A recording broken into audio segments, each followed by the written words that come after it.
Muito bem, queridos amigos, irmãos do trecho, irmãos de ordem, irmãos de fé que acompanham o nosso canal, vamos aí falar um pouco, hoje um daqueles vídeos para a gente debater ideias, né, um pouco aqui com os senhores, conceitos, né, que aparecem aí, são duas coisas que caminham juntas, né? Por que alguns veículos não dão documento?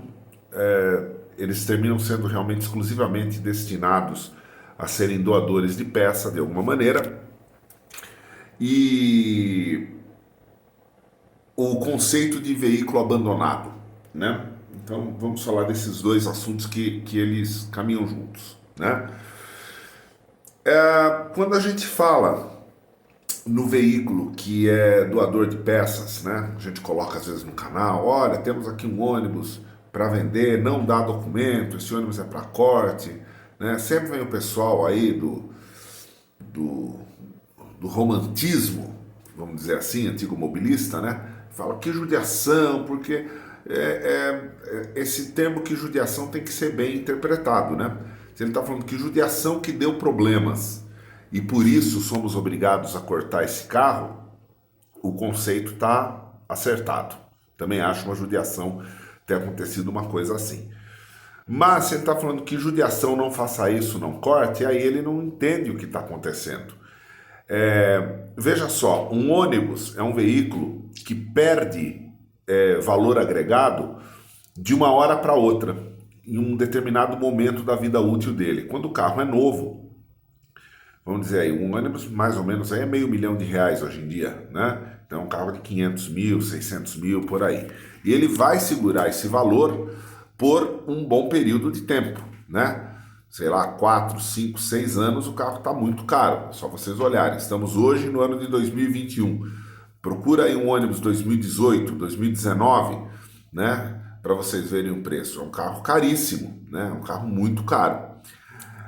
Praticamente aquele mesmo modelo, aquela mesma carroceria, aquele mesmo motor. Hoje, em 2021, procura esse carro 2010 para vocês verem, né? Ele vale um terço do valor, né? Se ele for 2005, já não vale quase nada, está valendo menos que uma van, né? É assim que acontece. Esse é o caminho. Por quê? Porque nós temos questões regulatórias da ANTT, da Artesp, que são as agências regulatórias do transporte nacional e estaduais. Quando eu falo Artesp, eu estou falando do estado de São Paulo, como temos aí pessoas assistindo o vídeo no Brasil inteiro, vocês têm as suas agências regulatórias dos seus estados também. E na maioria delas, o carro com 10 anos não pode mais trabalhar, seja no turismo, seja no fretamento e assim por diante, né? Aí, se isso está certo ou está errado, é até tópico para um outro vídeo. Eu acho que está errado, eu acho que não há necessidade do carro tão cedo já ser inutilizado do trabalho. Eu tenho certeza que isso é um lobby político, né, para fazer com que as pessoas tenham que comprar novos carros, para que as pessoas tenham que fazer financiamentos, para que movimente o sistema bancário e etc. Mas isso daí eu não quero entrar muito, que daí já começa a pegar uma outra veia do assunto. Mas a questão é a seguinte, vamos pegar um valor aqui fictício, vamos pensar assim, R$ 400 mil num ônibus, né? Aí eu sou dono, hipoteticamente, de uma empresa, e eu tenho 30 ônibus, né, nesses valores assim. E alguns ônibus estão ficando velhos e tal, mas eu tenho ônibus novos. E aí eu tenho um processo trabalhista contra mim, de um dos meus funcionários, seja ele quem for, e no momento ali a gente faz um acordo, ou sei lá como que isso funciona, graças a Deus eu nunca passei por isso, mas enfim, os advogados ali fazem com que a dívida desse processo trabalhista fique ligado a um carro até que eu pague essa dívida. Então, digamos que a dívida seja de R$ 100 mil. A gente pega um carro que vale 400, que vale 380, que vale 340 e coloca a dívida ali. Nesse momento está fazendo todo o sentido do mundo, porque o carro tem esse valor, a gente consegue comprovar para o juiz que o carro tem esse valor. Então, até nós pagarmos, esse carro está bloqueado, esse carro não pode ser negociado. A hora que eu pagar a dívida, o carro fica liberado para negociação. E caso eu não pague a dívida, nesse meio tempo eu sou fiel depositário do veículo, caso eu não pague a dívida, a pessoa que ganhou a ação pode ficar com o carro negociável. Porém, o tempo passa, as coisas demoram e daqui a pouco esse carro de 350 mil já não vale mais 350 mil. Ele está valendo 120 e a dívida está lá, dívida de 100 mil reais. Daqui a pouco esse carro de 120 já não vale mais 120, o mercado não paga nele mais que 60. Aí o jogo inverteu. Nesse momento, para mim, eu penso assim, leva o carro, eu não vou mais pagar, fica com o carro. Não foi colocado que o carro era o bem de arresto? Então leva embora. Claro que nós temos aqui advogados, etc., que assistem o nosso canal, que vão achar uma série de falhas nisso que eu estou falando, e não tenho dúvida, porque eu não sou advogado, me perdoem, mas o conceito geral vocês entenderam bem o que eu quero dizer. Um veículo fica bloqueado numa ação judicial, ele fica bloqueado numa ação judicial quando o valor dele é significativo, ele perde o valor, e a partir de um momento, para você então liberar o documento, né, o que acontece é isso, é aí que eu quero chegar. Na hora que você precisa liberar um documento, fica assim, você quer comprar o carro, quer comprar um carro de mim, por exemplo. Eu quero comprar esse ônibus aí. Eu falo, tá, tudo bem, mas o documento dele está com um problema, tá com bloqueio judicial. Então vamos pagar esse bloqueio judicial, tá bom.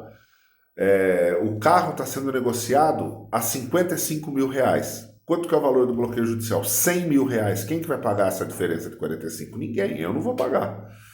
Se você quiser, então, você paga lá, entendeu? Então, fica uma coisa que se torna inviável a gente fazer o pagamento dessa diferença para poder liberar o carro. O que as pessoas começam a fazer? Negociar o carro sem documento, né? Sem transferência. Consegue, às vezes, só fazer pagamento do licenciamento. Em determinado momento, o carro ele se torna um carro inoperante. O que é a única coisa que a gente pode fazer dele? Peça. E aí que é o momento que o carro é picado, né? Como a gente fala. Porque daí não vale mais nada, já não tem mais documento e assim por diante. Esse é um caminho, é um jeito que as coisas acontecem muito, tá? Nesse mundo, especialmente do ônibus, isso acontece bastante, né? Isso pode acontecer com qualquer outro veículo, lógico. Mas o caminhão, por exemplo, segura valor por muito mais tempo, né? Você compra hoje em dia ainda uma Scania 84, 85, com valor agregado muito superior a um ônibus 2002. Isso aí você não tem a dúvida, tá? Então, o caminho é esse, já picar o carro. Outro caminho é, às vezes, o veículo ficar abandonado. E aí eu quero falar desse tal do abandonado, que isso daí me incomoda muito, tá? Professor, eu vi em tal lugar um ônibus abandonado, eu vi um caminhão abandonado, eu vi uma carreta abandonada. Peraí, vamos entender direito o que é esse abandonado. Abandonado não existe, tá? É muito raro. E quando você vai olhar, aquela época que a gente estava buscando carretas, etc., eu percebi que onde tinha um veículo assim, sempre tinha algum tipo de bloqueio judicial, alguma coisa desse tipo. Quem era dono não vale mais a pena mexer com aquilo, então a pessoa larga aquilo em algum lugar e pronto, tá? Esse é um lado. Outro lado que a gente tem que entender é que às vezes o carro não está abandonado. A pessoa, ou por desleixo, ou por falta de condições, ela não tem onde guardar o carro, entendeu? Então, efetivamente, o carro fica parado numa determinada rua, numa determinada vila, a pessoa trabalha o dia inteiro, mal tem dinheiro para pôr combustível no carrinho dele para ir trabalhar, quanto mais para pôr diesel no ônibus para fazer o motor funcionar, só que muitas vezes o cara é apaixonado por aquilo. E ele não quer vender aquele ônibus de jeito nenhum, entendeu? Ou pode até cogitar vender. Mas ele é apaixonado por aquele ônibus, então não é que esteja abandonado, é o lugar que ele tem para estacionar. Ou um terreno, né? Vi ali em tal lugar, num depósito de material de construção, tem um ônibus abandonado. Eu me chateio com esse abandonado que falam. Não está abandonado, tem um ônibus que está estacionado lá, entendeu? Está estacionado. Agora, o dono nem mora ali, né? Quer dizer, lógico, E o tempo passa, gente. Passa uma semana, daqui a pouco, a semana que vem eu vou lá funcionar o ônibus, mais uma semana, mais duas, mais um mês, 2 meses, quando você vê. Aí você já fala, bom, agora acabou a bateria, aí preciso arrumar bateria para funcionar o carro. A gente que está nesse pega do dia a dia, né, não é fácil, mas para a gente tudo é um movimento. Então precisa de bateria, tem bateria lá na garagem, ou tira de um carro, coloca no outro, estourou um reservatório de água de um, pega dali, coloca aqui, corre para lá, né? Envolvido com as oficinas aqui da região o tempo todo. Então, graças a Deus, a gente dá um telefonema, as pessoas já atendem a gente, né? Ó, vai lá, faz, ó, eu tô na correria aqui, mas vai lá, sei lá o que precisa fazer, tira o alternador do carro e assim vai, e o negócio vai girando.